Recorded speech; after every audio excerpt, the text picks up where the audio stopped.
I think my most recent was no on that.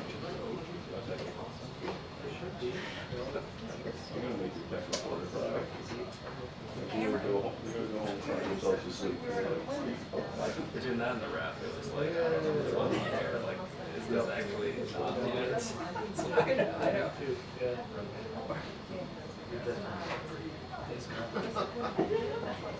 Oh, I see.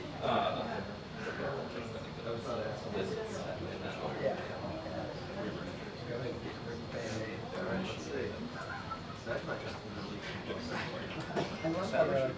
You know, we got to do a whole review. We got to just like that.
Because we're lemmings, we're little sheep who just arrive here when they tell us to. Hey, lemmings and sheep are two very good. I just wanted to change the shape.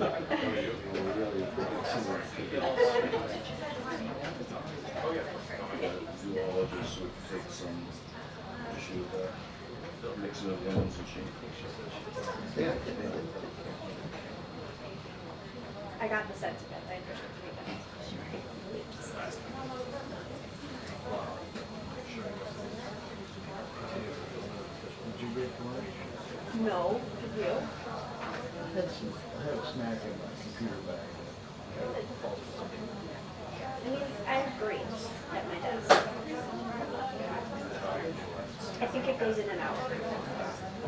Says the Wi-Fi doesn't work. It's not working on my laptop. Hello. That's the situation. Hey, I'm seeing the research. Just FYI. The snack that I just had was something I took off the plate. It is not. Yeah, the one time it worked. Oh yeah. Take this moment to show us in California. Stay at go, not accept the role. Yeah. That's totally very kind knowledge. You're never going to get it. So I think so. I didn't. Yeah, I can't remember if he said that around, but yes, it sounds like he may be back in company.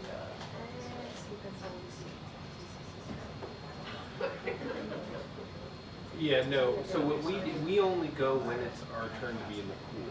So I cannot tell you now whether that will. I just don't think we know yet. I can sort of poke around here and see, but I'm not. Yeah, his face was straight. We can, yeah, we can use that for sure. Yeah, I mean, I would check with him to see what his availability is kind of ahead of time.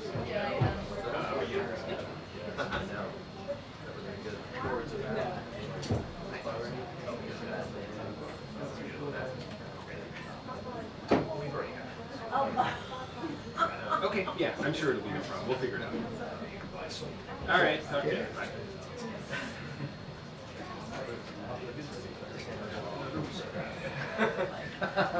Yeah. Sorry, he's got a wedding to go to. Yeah. Okay. Did I say that out loud? Yeah. Just making sure I have. Right, exactly. That's basically exactly what he said. I'm like, well, we go when it's our turn to go, David, which is generally.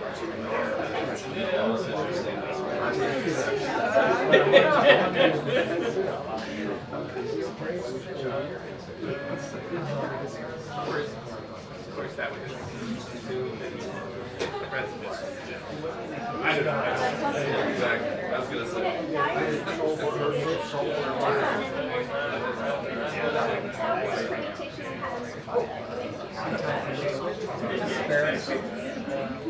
Go to Rehoboth and her there was actually some, my wife told me she got masters in classes in ancient. There was apparently some Roman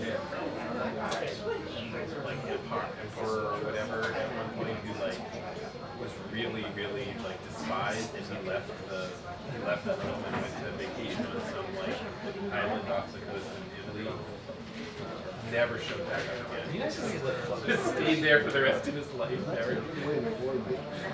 There was supposed to upgrade his box. So what happened? Yeah. And like, you know, where do I want to be? In the like smelly room? Or do I want to be like a Mediterranean villa? Yeah. I think we all know. We know the answer to that. That'd be a good tweet, actually.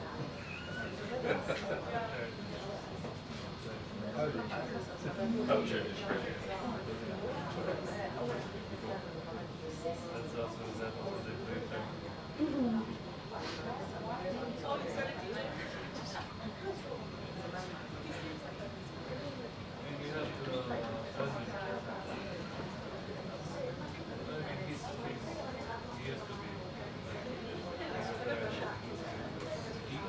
What do you think is the good just like about today? Say no comment and that makes it. We would say this all so much. I mean, I could see a scenario where I was like, okay, well then let's just I'll do it. I'm not going to talk about anything related to the campaign. I'm not going to talk about anything related to, you know, the Supreme Court. I'm not going to talk about anything related to the ex-president's trial. The end. Okay. In that case, I'm going to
So now what I gotta do is send that No, no, DJ I out don't here, unlock my code, so I can unlock it. yeah, there's no point in Data centers.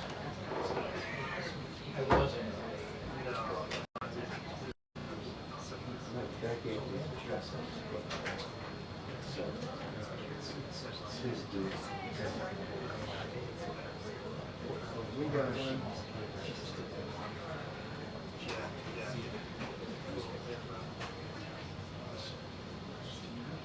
The press briefing will begin in 2 minutes. The press briefing will begin in 2 minutes.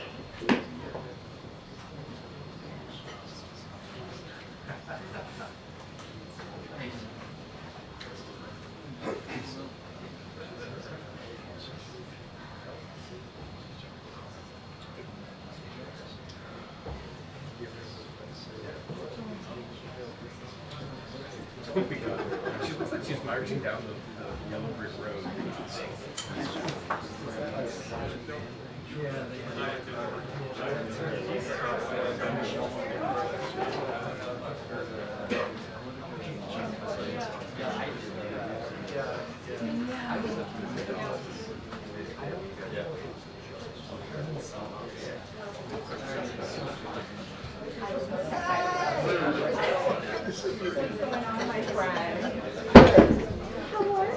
Hey Kelly, thank you for fighting the good fight last week. I appreciate it. We have more of those. Yes, I see. Oh, you think? Yeah, only interesting times. So we're trying to how are you? I'm never here on a.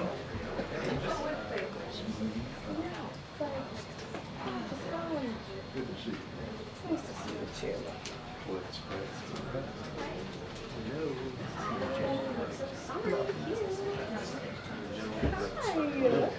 Sorry. Sorry. Just reaching over you. No problem.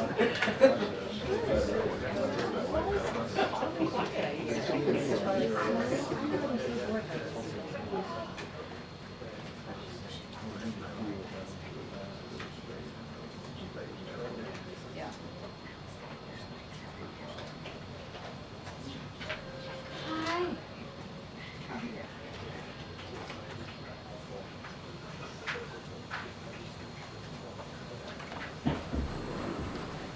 Oh, full house. Hi, everybody. Good afternoon. Steve, you're such a ladies' man. He knows. That's great. Okay, it's good to see everybody. Welcome back. I have a couple things at the top. I know it's been a while since we've done this, so please bear with me.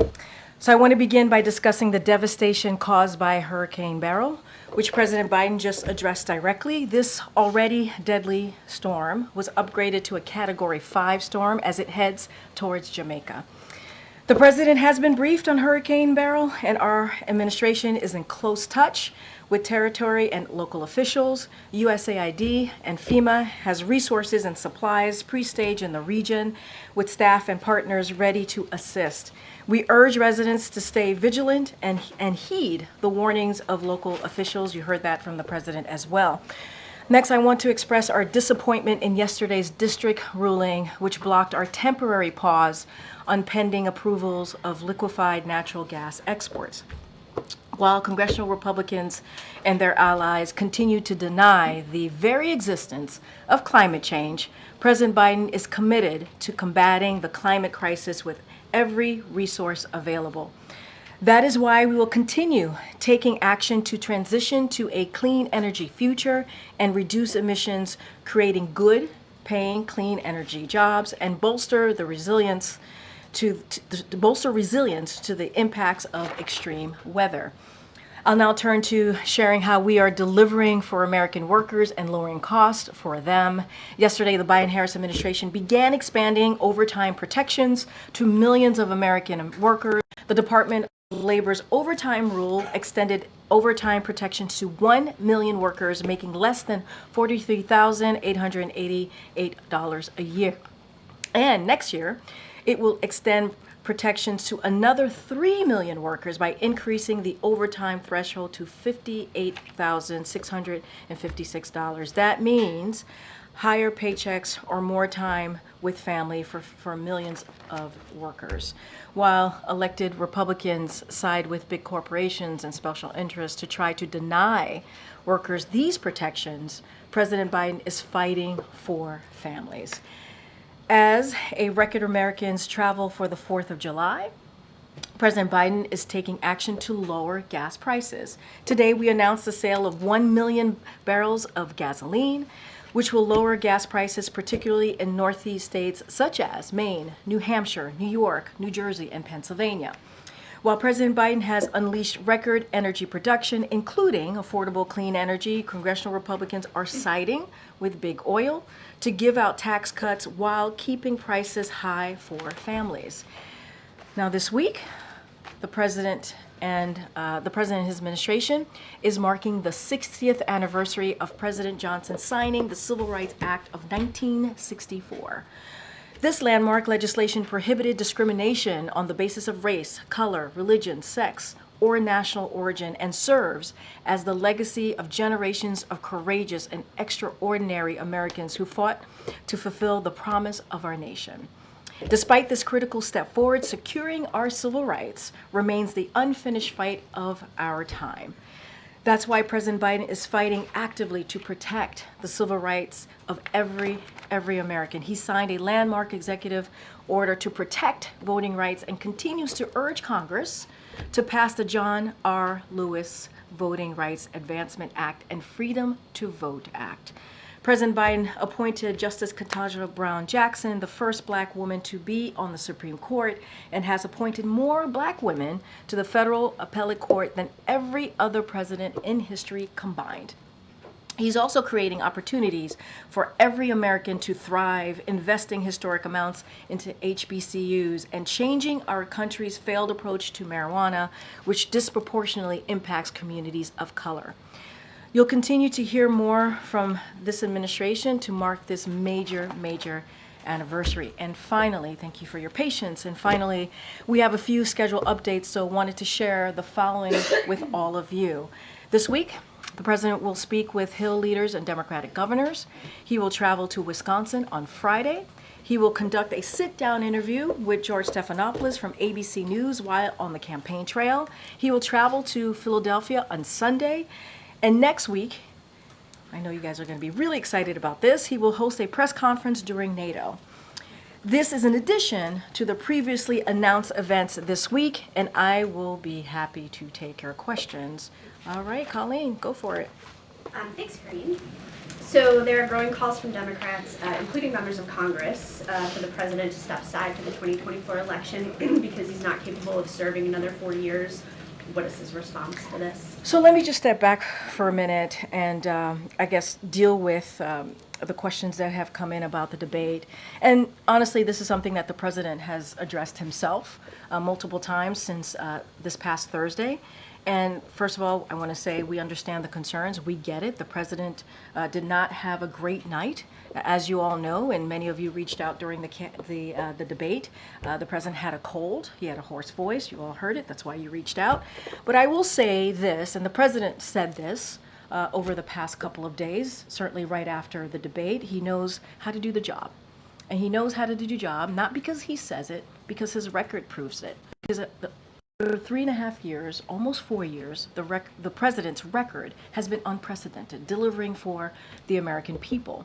Another thing that he said that I would add is he knows right from wrong, he knows how to tell the truth, and again, he knows how to deliver for the American people. Joe Biden is a person, take away his title, he is someone who has dealt with tragedy. He is someone who has confronted that head on. He is someone who knows how to get back up once you've been knocked down.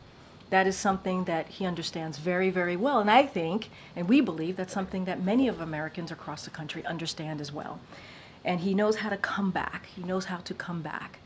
And so the president's going to continue to focus on what he's been doing the past 3.5 years. He's going to continue to focus on the American people.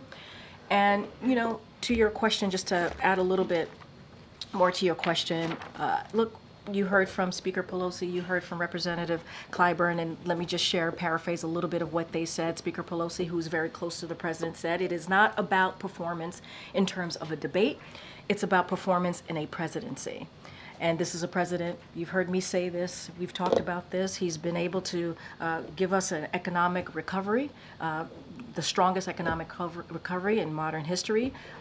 Let's not forget, during the midterms of 2022, many people, many of you all, some of you in this room, said that it was going to be a red wave, and that didn't happen. He defeated Big Pharma. We have seen historic low in crime, in more than down to 50-year low. And then you had Representative Clyburn, who said the president has done a great job leading for the last 3.5 years. The best predictor of future behavior is past performance. This is from Clyburn.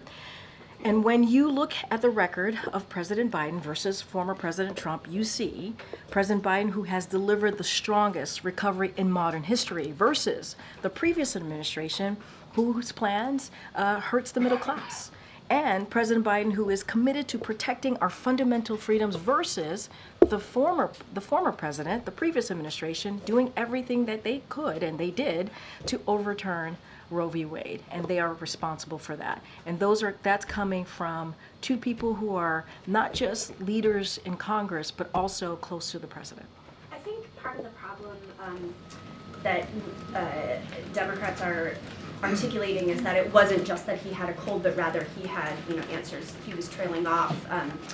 He didn't answer some questions in a sort of fulsome way. And speaking of Nancy Pelosi, one of the things that she recently said was that it was a legitimate question whether his performance was an episode or a condition. So I guess I wondered if there's been any consideration given to releasing a more robust set of medical records or something to show his mental acuity. So I will say this, look, and again, I get the question. It is a fair question to ask. We are not taking that away, and that's why the president certainly has spoken to this. As it relates to his medical records, we have been transparent. We have released thorough reports from his medical team every year since he's been in office. That is something that we have been pretty consistent about. As it relates to, something like a cognitive test, to the question that you're asking me about what the speaker, former speaker said. Obviously, she can speak for herself. His team, who has said, the medical team said it is not warranted in this case. We have put forward a thorough, transparent annual report on his health. So they have said that is not warranted. It is not necessary. Again, we understand. We understand. We're not taking away from what you all saw or what the American people saw. We understand. It was a bad night. It is not uncommon for incumbents to have a bad night on their first debate. And we are going to continue to do the work that we have been doing on behalf of the American people. I think the president's record certainly speaks for itself. Thank you, Karine. You just reminded us that President Biden had a cold on Thursday. What medications was he taking in the days or hours leading up to the... And I know that question has come in a couple of times to us. He was not taking any cold medication. Was he taking any medication that would have interfered with his performance? He was not taking any cold medication. That is what I can speak to. I've asked his doctor, and that's what he stated to us. After the debate, did the president get examined by a doctor, or did he get a neurological scan? A neurological scan? Look, what I can say is that, just to take a step back, it was a bad night. We understand that it was a bad night. And the president has spoken to this. And he understands that. And so I cannot speak to anything beyond what I just shared. The president has regular annual physicals that we release in a thorough report. We're going to continue to do that. I don't have anything else beyond that. So was the last time he was seen by a doctor then in February? I just don't have anything beyond that, beyond the question of a neurological exam. Okay, well, you continue to say it was just a bad night, but is there an explanation then for why it was so bad? If it's not his stamina, if he prepared, as you guys say, for so long, if it's not a problem with his mental fitness, What happened that night? What did we see? I will also add that the president also spoke to this as well. He said, I'm not as smooth as I used to be. I don't debate as well as I used to. I don't walk as easily as I used to. But one thing that he knows is how to deliver for the American people. He understands that. He understands that he's not a young man, obviously. He said this.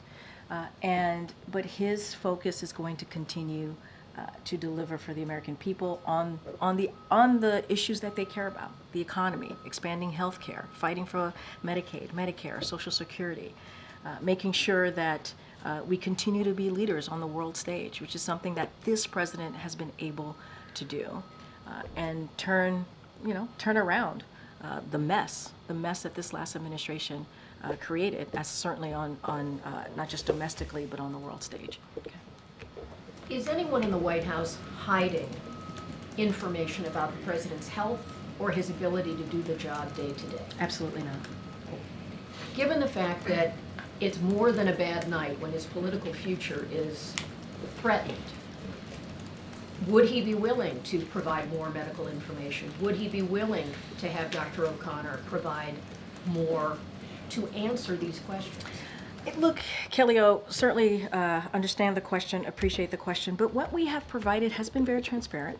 But it's has not been recent. has And been the country watched. But February was this year. It wasn't too long ago. It was indeed this year, and we provided transparent report, a thorough There report. were many Americans who were concerned about his capacity. Was he okay? What happened? And we've now gone several days where he has only done teleprompter comments. He has not taken questions. I know you've announced a press conference. Yeah. We appreciate that. An interview. We appreciate that. Yeah. But there is a period of time here where the public is trying to understand what happened. Yeah. And the president could help to answer that by engaging with us in an unscripted way right now. So let me just say a couple of things. There's a couple of things that you said that I do want to address. Number one, less than an hour after the debate, he went and he engaged directly with the American people, right? He went to a watch party. He was in a room with hundreds of supporters who watched the debate. And when he walked in, they cheered him on. And he did a photo line with them for some time. Some of your colleagues had an opportunity to speak to these supporters. He did that. And that was something that he was able to do right after. And then we stopped at a Waffle House, as some of you all know, and spoke to a packed restaurant. So he spent some time there. Then the next day, he went to North Carolina, spoke in front of hundreds of supporters there who said, "We support you, Joe. We love you, Joe." And so he was able to do that. In those, after the debate, he went to 4 states and engaged with supporters, engaged with American people, everyday people, heard directly from them. And let's not forget, when we landed in North Carolina, I think it was like 2 a.m. in the morning, he engaged with supporters there as well. So the president has been out there. He's been listening to supporters. It's something that he loves to do, not just supporters, but American people out there, everyday people who appreciate what he does, who wants to hear more from him, as you just stated, and got that opportunity to do just that. I think it matters that he's going to do an interview on Friday. I think it matters that he's going to go to Wisconsin and do that, right? Engage with everyday people. We're going to continue to do that. Nothing has changed in that regard.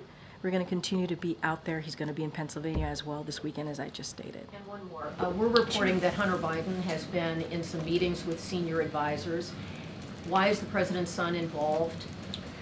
So a couple of things I saw that reporting as I was coming out, so a couple of things there. Look, the president, as you know, is very close to his family. This is a holiday week, 4th of July. He spent time with his family, as you all know, and reported at Camp David. Hunter came back with him and walked with him into that meeting, that speech prep, and he ended up spending time with his dad and his family that night. that is basically what happened. It is a week where there's going to be more family members who are going to come to the White House. I'm sure you'll see some of them on 4th of July. Many more are expected to be here. No issue with family being in the White House. The question, though, would be, is he participating in meetings with senior advisors? What I can say is that he came back with his dad from Camp David. He walked him into the speech prep, and he was in the room. That I can tell you, he was in the room. Anything else coming out of that reporting I can't speak to, but I can say that, you know, he's close to his family, which is not unusual. They were together at Camp David. They came back together. You're going to see a lot more family this week. Okay. Thank you, Karine. I want to go back to that question that Pelosi raised earlier today. Sure. Pelosi said it's a legitimate question to ask if this is an episode or this is a condition. Which one is it? Well, what I can tell you is that he had a cold and a bad night. I would not see this as an episode. I would see this as what it was and what we believe it to be, which is it was a bad night. And he did, on top of that, he had a cold. And that is the reality of the situation. That is the reality of what happened that night. You've certainly seen the reporting out there that this is not just a standalone instance, that other people are saying that this has happened before. One, do you see these as legitimate questions? And also, are you being straight with the American people on this? I see it as a legitimate question. I do. And I have said it is a fair question to ask. The president sees it as a legitimate question. And I think also the president saying, I am not a young man. I'm not as a smooth talker as I used to be. I don't walk as easily as I used to. I don't debate as well as I used to. I mean, the president is admitting and saying, and this is not the first time, right? He's talked about his age. He's joked about his age many times before. And so you heard that directly from, and we are acknowledging what people are seeing. But we do believe this was in this instance, it was a bad night. Is he disabled? No, and let me finish with your colleague, please. And I know, but shouting out, come on, you know better, come on. Just one final question. Immediately after the debate, we started to hear the concern from Democrats on Capitol Hill, calling it just flat out a disaster. Why didn't the president immediately personally reach out to leaders on Capitol Hill, like Leader Jeffries and Leader Schumer? Look, I can say this. Right after the debate, we were on a 2.5-day swing, 4 states. The president was out there hearing directly from the American people, engaging directly from the American people. Obviously, he respects the Democratic leadership. It is leadership there that has helped him deliver for the American people an unprecedented record on behalf of Americans across the country. So we appreciate them for, obviously. But he was out there. He was out there directly with supporters, engaging with them, whether it was at a tarmac, whether it was at a rally, whether it was at a watch party or a fundraiser. And I think that's important to note too. And he was hearing from them. But at the same time, those leaders, Democratic leadership, was hearing from members of his team, high-level senior members of his team. It's not like we were silent. It's not like we were quiet. It's not like we were not engaging with them. We were.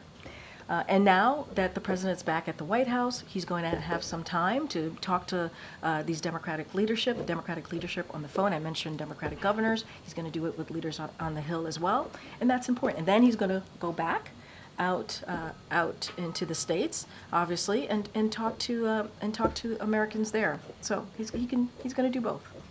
What's his message going to be to the Democratic governors and Hill leaders when he talks to them? So I'm not going to get into a private conversation. We wanted to share these meetings. I know it was getting out there, it was floating out there, and I know it was, and we just wanted to confirm that that we were indeed having these conversations. But we normally, as you know, our posture is not to dive into private conversations. He'll have these conversations. I think they'll be important. They'll hear from him. He'll hear from them. But I also want to note that there is a regular engagement with whether it's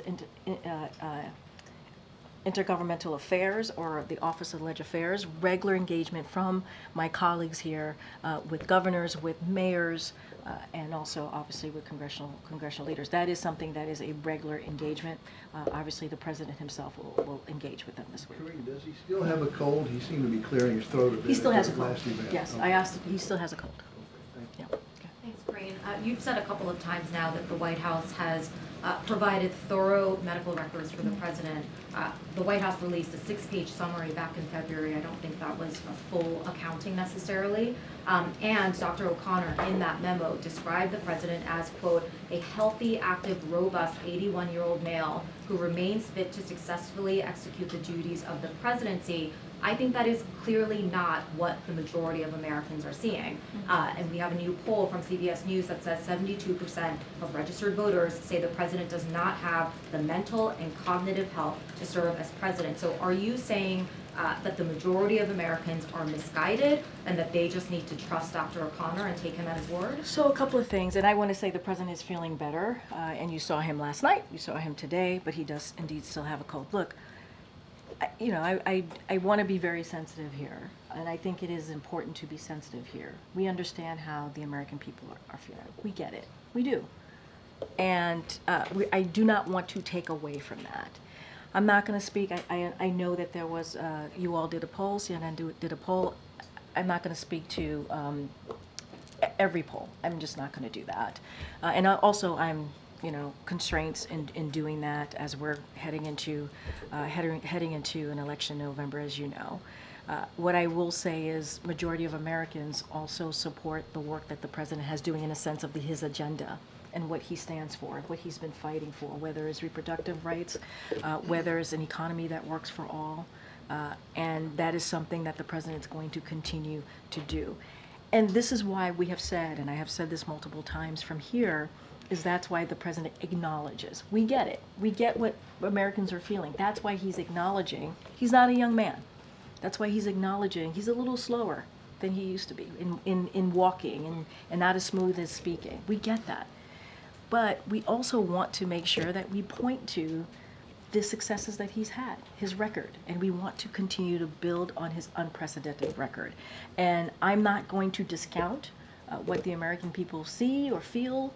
What I can say is what we know from our side of things. We could speak to his record, and we could speak to what the president has been able to acknowledge. And I think that's important too. And that's basically acknowledging what Americans are seeing and feeling. If you get it, why not release more about his medical, physical, and mental health? Why not? What we have released has been very comprehensive. It has been. It has been transparent. And if you compare it, right, it has. We have put that out there.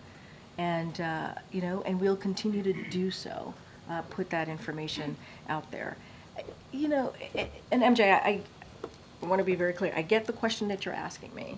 But this is also a president who has had a historic administration. He has, in delivering on legislation, key policies. That is because with age comes wisdom and comes experience. And I think that matters as well. Did Dr. O'Connor watch the debate?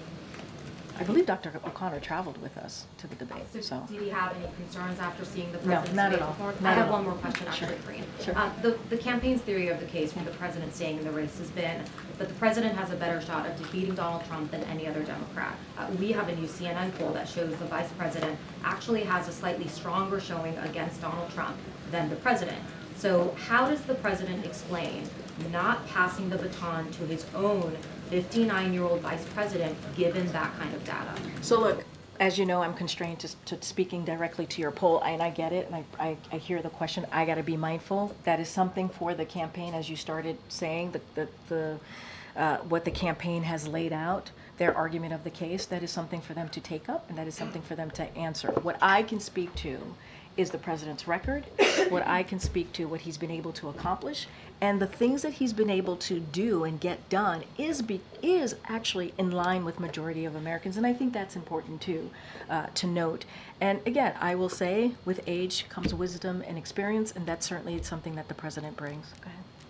Karine, we've seen some real anger expressed by donors and Democratic officials, sort of how you guys have handled the president, shielding him away from impromptu settings and denying, excuse me, until last week that there had really been any age-related slippage. So I'm wondering if you guys have had a moment to reflect on that strategy, any regret over it, and if, what you would say to folks who think it's arrogant for there not to be either changes towards that strategy or with some of the personnel that are around the president. And you're talking about the strategy specifically about who's around the president? Is that what Well, you're? I think it's two parts, Yeah. right? One is a kind of small concentrated group of aides that have been with the president for a very long time, and the other is sort of systematic decisions to shield the president from the impromptu moments that we've seen in previous administrations, whether it's press conferences or interviews or just being out in public more frequently. I mean, look, a couple things there too. Look, this year the president has done more than 40 interviews, and unscripted, right? Those interviews are unscripted. He has done more than 500 gaggles, right? Of course, unscripted, talking directly to many of you. No, let me just finish. And so he enjoys doing that. He enjoys engaging with all of you, and we're going to continue making sure that happens. I will say this. Obviously, this is a president that was a senator for 36 years. He was a vice president, as you all know. I'm just repeating things that you all know, for 8 years. And so he has long time, advisors that have been here with him for a long time. I don't think that's unusual. He also has people who are new to the administration that also advise him. Look, I've been in meetings with the president where it's been a diverse group of people, and he sees us, and he knows the reason why we're sitting in front of him is that we have something to share, and he wants to hear from all of us. I've heard him say, "Hey, what do you think? What do you think?" And so my experience has been that world is indeed open, and that he does get to hear from a diverse group of people. That has been my experience. But it is not unusual for someone who has been around for that long of time to have a group of people that's been around him for a minute, right? And I think that makes sense. There's nothing about that is nonsensical. That actually makes sense. And we're going to continue to get him out in front of all of you to take your questions at a steady drumbeat. You mentioned NATO, and I have Yeah. two questions. One's Sure. just a logistical one, which is you mentioned the press conference. Yeah. Is that going to be kind of the real big boy press conference that we're used to? Did you say or big boy press conference? like one of these 2-and-2s that might be a little more limited. So I believe, and I know you guys are holding me to it, I believe it's a solo press conference. We'll certainly have more to share with all of you as we get closer to next week. More thematically, We support the big boy. I don't know what to say. Big boy Justin over here is asking some big boy questions. Okay. What do the president's not the only leader Yeah. that's entering that NATO conference. A little bit on the back foot, Emmanuel Macron has had some electoral losses. The UK is obviously going through a big election right now. With all these leaders kind of coming in to DC a little bit diminished, how is that changing how you're looking at the summit and what is possible to accomplish with it? Look, it's a good question. I think one thing, as I talk about the president's record and what he's been able to do, right? He's been able to strengthen our worldview, the way that people see us across the globe, other leaders, our partners and allies, because of that experience. Again, with experience brings, with age brings experience and wisdom. And I think because of that, the president has been able to build a coalition. If you think about Ukraine and the aggression from Russia and what Russia has done to Ukraine as Ukraine continues to fight that aggression, to fight for their freedom and democracy, the president was able to bring 50 plus countries to support Ukraine, to support their fight. And so look, I will say that the president is looking forward certainly to hosting the leaders of our 31 NATO allies. As you know, two additional countries have joined NATO, and that's because, again, of the president's leadership. And next week in Washington, D.C., as you know, the historic summit is to mark the 75th anniversary of NATO's founding. So for 75 years, NATO has kept us and the world safer.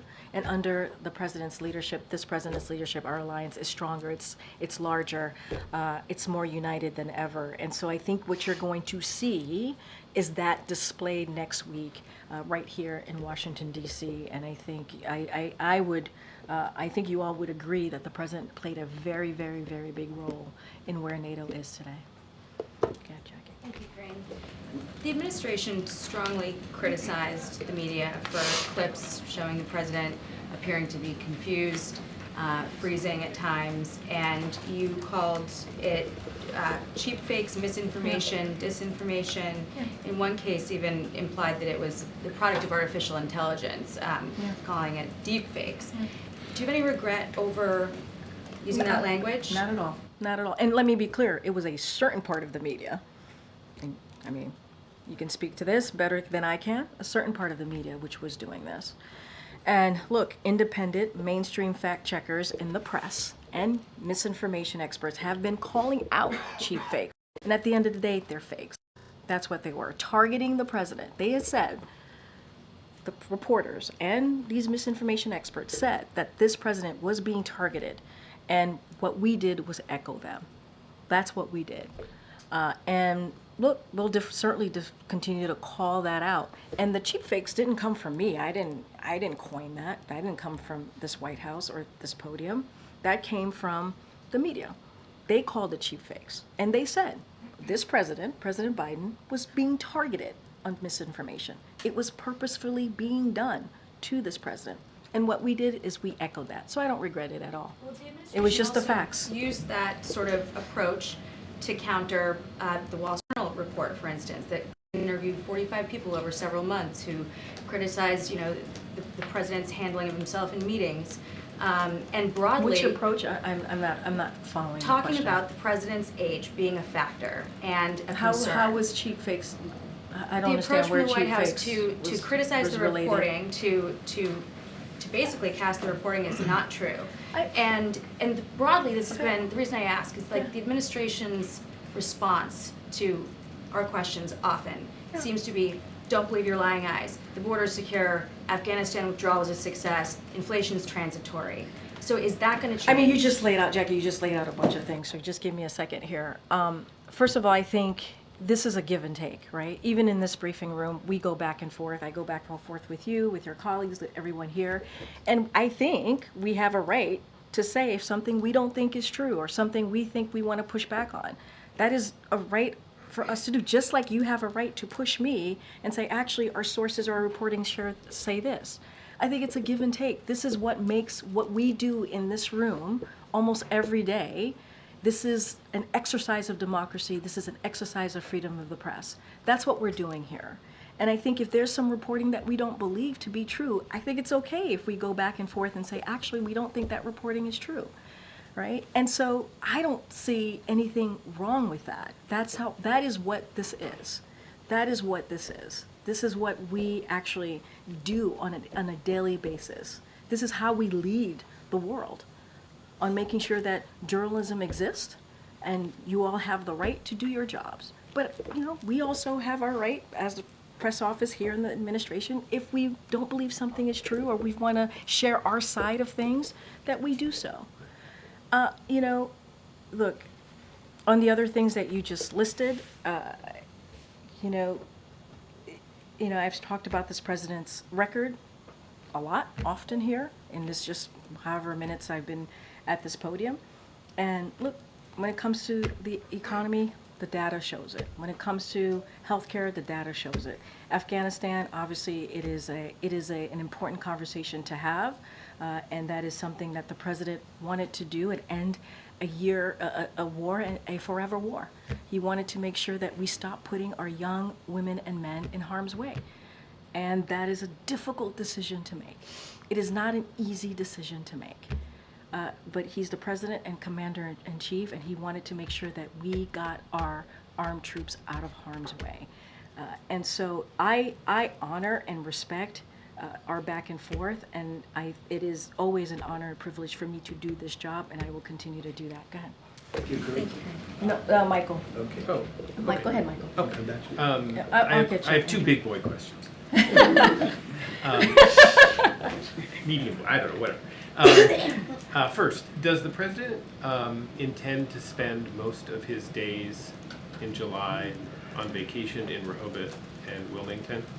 We certainly will have more to share on what his schedule is going to look like for the rest of the month. I don't have anything to share at this time. I can assure you the president will be out and about talking directly to the American people. I just laid out the next couple of days. I don't have anything to share I beyond guess- well, actually, beyond NATO, right? As you know, there's going to be the NATO summit next week, so I don't have anything to share beyond that. But the president will be out there talking directly to the American people.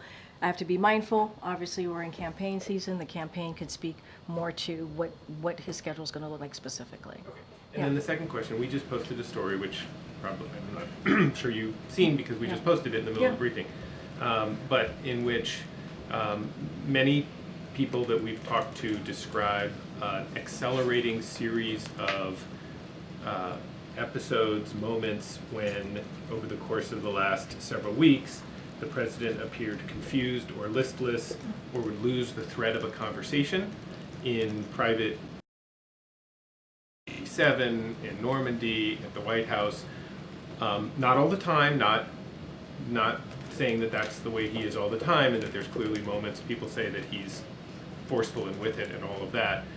But these people suggest that that what happened, what Americans saw at the debate, has a precursor. What do you say to that? So I want to be mindful and respect your reporting. I have not read it. I have not seen it, so it's hard for me to respond to it directly. But what I can speak to more broadly is that I have engagement with the president pretty regularly. What I see is a strong, resolute president who's always willing and able to work on behalf of the American people. I do not know who these folks are that you speak of, so it's hard for me to talk about that and to speak to that. I can just speak to my experience and go back again on the president's record and what he's been able to deliver on behalf of the American people. So I do want to be mindful. I guess just one follow-up. Sure. Is 50 million plus Americans saw the debate last Thursday. They get a very different story from you. You just described a very different sounding president. Obviously, other administration officials describe him very differently than what people saw. How do you reconcile those two versions of a president, one who appeared the way they did to millions of people and the other who appears always to be, sort of very forceful and not have any of those? I mean, look, the president spoke to this. You heard me speak to this. We believe, and others have said this, not just me, other folks who have been on networks and also obviously has spoken to all of you, it was a 90-minute debate. It was a bad night. That's what we believe it to be. We're not taking away what people saw. We're just not. That is, want to be very clear about that. We want to also make sure people understand that the president realizes. I keep saying this over and over again. He said he's not as young as he used to be, and he has addressed this over and over and over again. But you saw him last night, right? You saw him last night. You saw him at the rally. You saw him at the watch parties. There's been many instances. State of the Union. You saw him take on Republicans by himself, and what was happening back and forth in the State of the Union. There has been also many instances where the president has really showed his strength and resolute that all of you have seen and commented about it. And so I think we cannot forget that as well. And we also heard from President Obama, who himself has said his first debate wasn't great.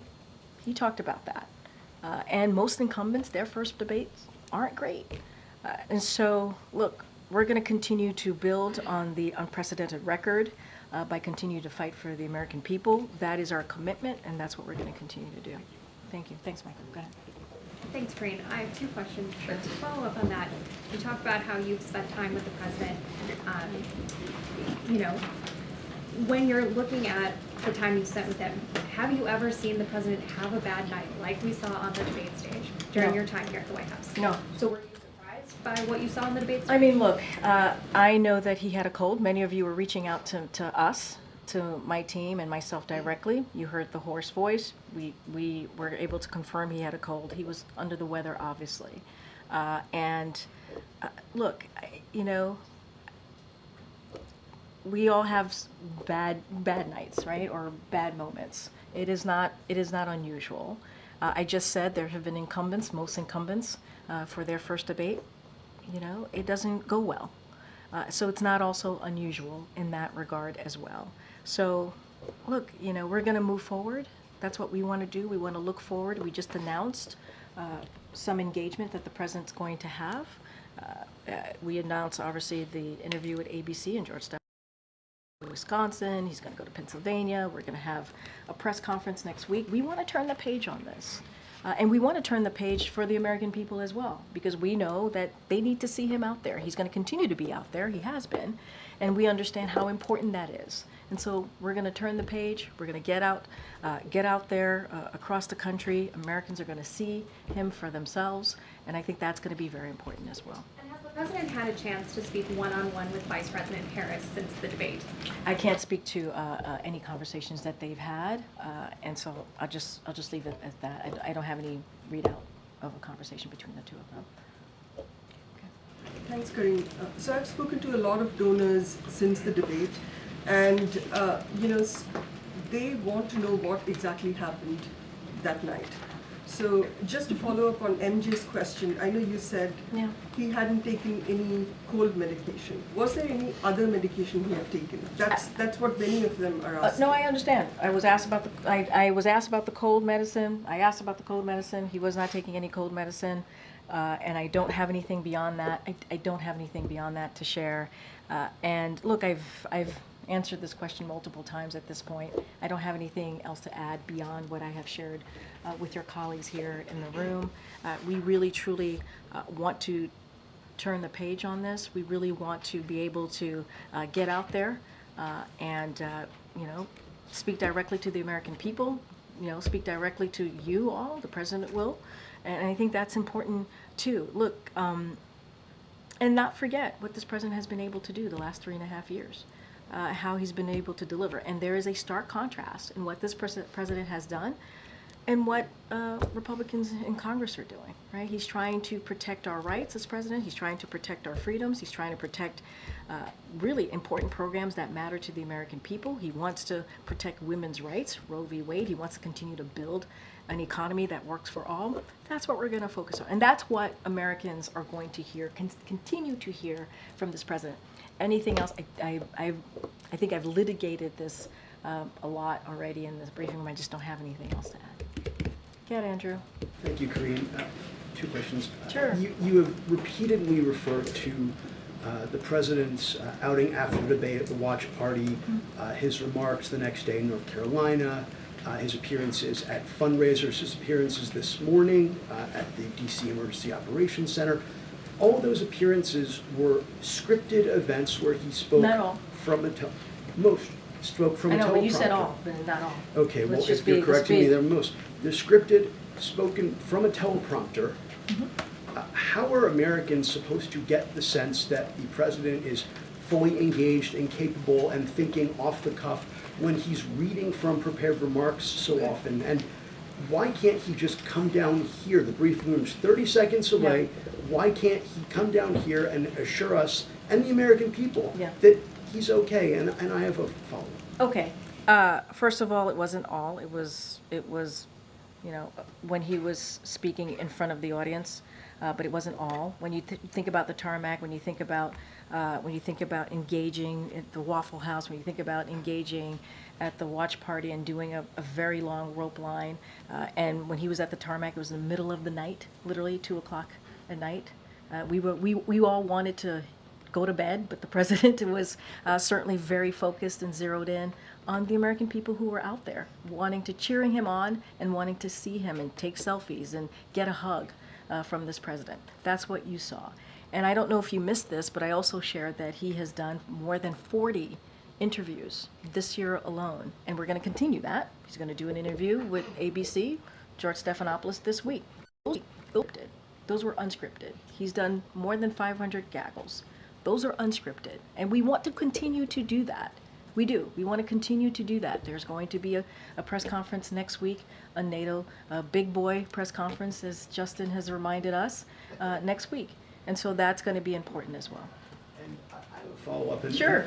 One of my colleagues behind me shouted a similar question to what I'm going to be asking you, but I think given what happened on Thursday, given the reporting in the New York Times and other outlets about the president's more frequent lapses, losing his train of thought. All of us saw what happened on Thursday, where he simply could not form coherent answers to many, or some, if you will, of the questions, and appeared to lapse into nonsensical answers at the end. We beat Medicare, for instance.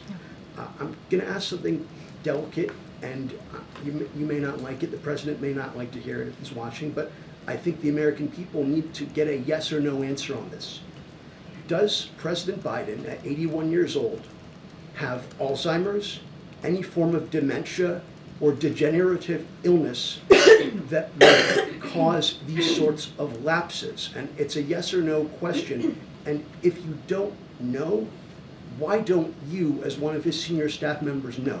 The I yes have or an no answer for you. Are you ready for it? Yes. It's a no. And I hope you're asking the other guy the same exact question. Okay, go ahead. The statement that Congressman Doggan put out, Yeah.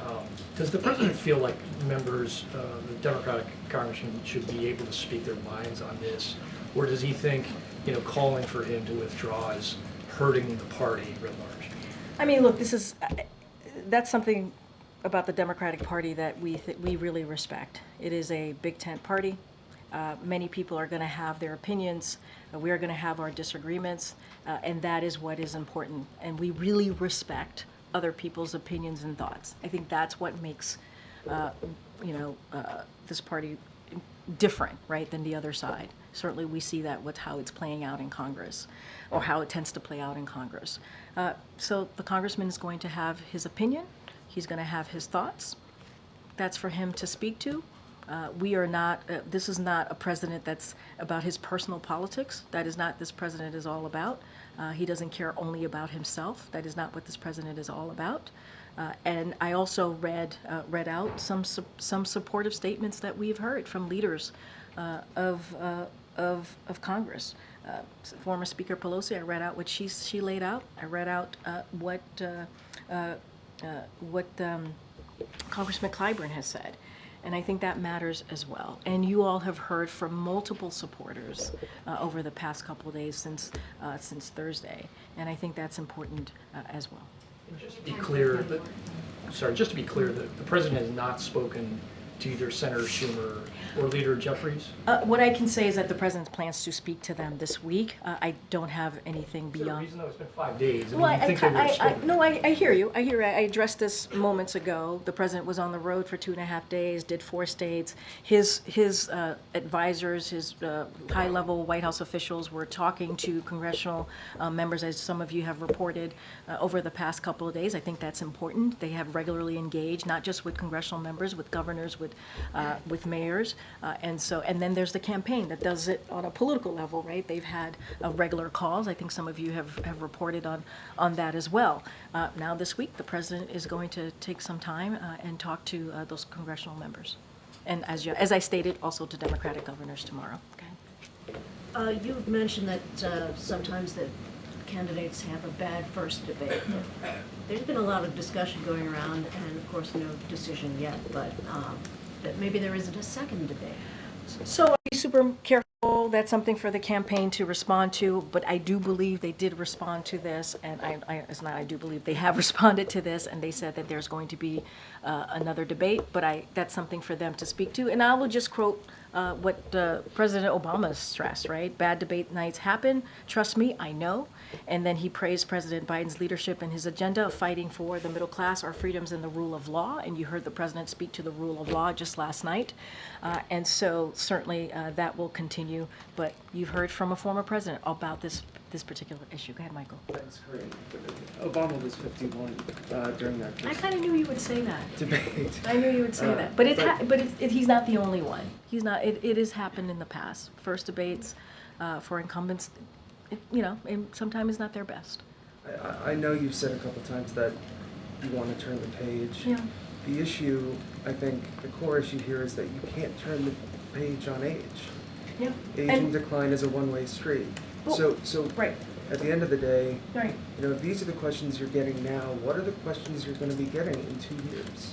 or 3 years? I have thoughts about 2 years, 3 years from now, but,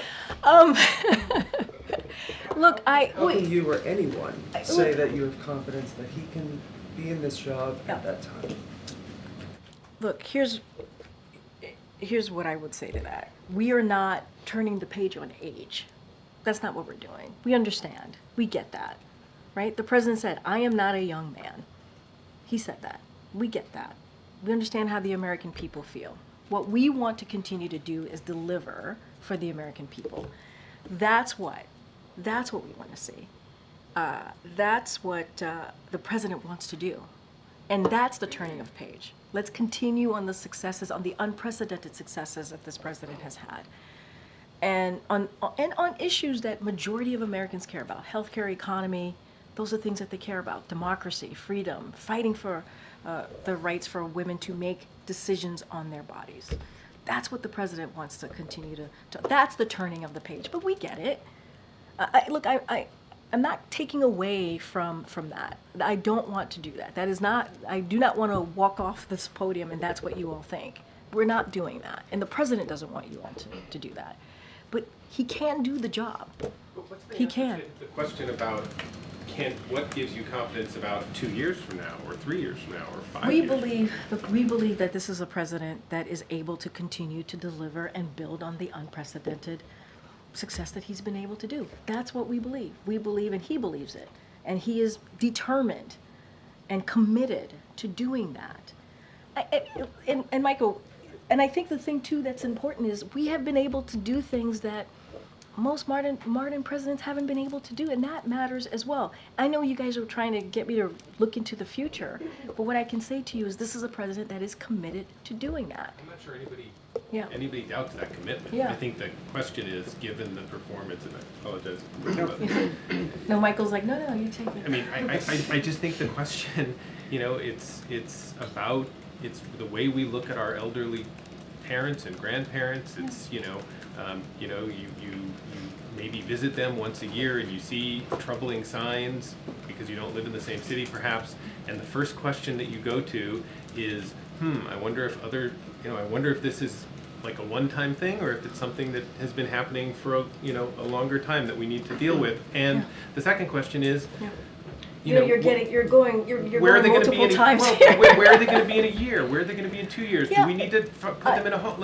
All of the questions that go through that, and this is sort of the American people's version of that. I hear, and I hear you, and that's what I'm saying. Look, this is why the president goes through, medical examinations, right? And we release those medical examinations, right? We've done that the past couple of years. We're going to continue to do that. This is why we're going to go out there and continue to be out there and do interviews and talk to the American people. And at the end of the day, I got to be careful, right? Because we are in a campaign season. But the American people will see for themselves, right? And I just want to be super, super careful. But look, this is a president that has worked incredibly hard for the American people. And he, not just as president, as vice president, as a senator. And he is committed. And we cannot take away from the fact of his 3.5 years of leadership, what that has been able to do, what he's been able to get done.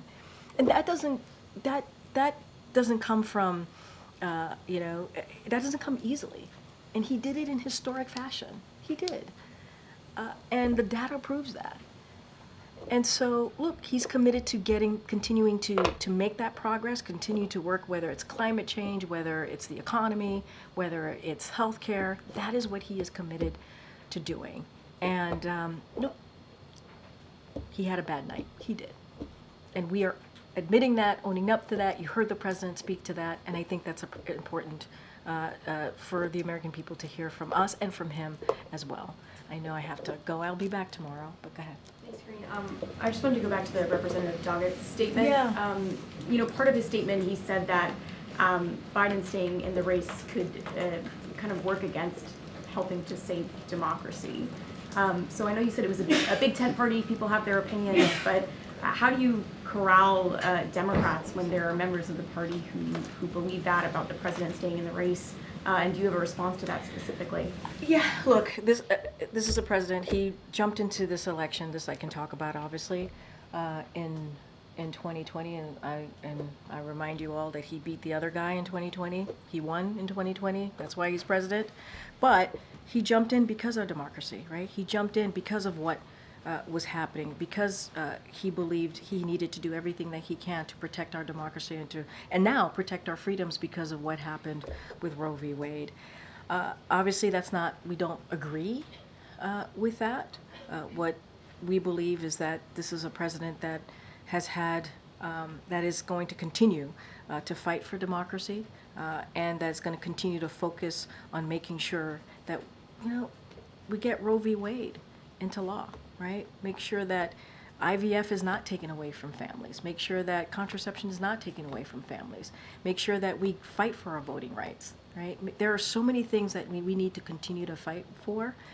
And at the end of the day, this is a president that has delivered, working closely with Congress and doing some of these things in a bipartisan way. And I think the reason why that he's been able to get some of these legislation done, whether it's the CHIPS and Science Act, the Veterans Act, the bipartisan infrastructure legislation, is because of who he is and because of how he has that experience to work across the aisle. That doesn't happen with everybody, and this president has been able to do that. So we're going to continue to do that work. Guys, I'll see you tomorrow. All right, thanks everybody. Thank you.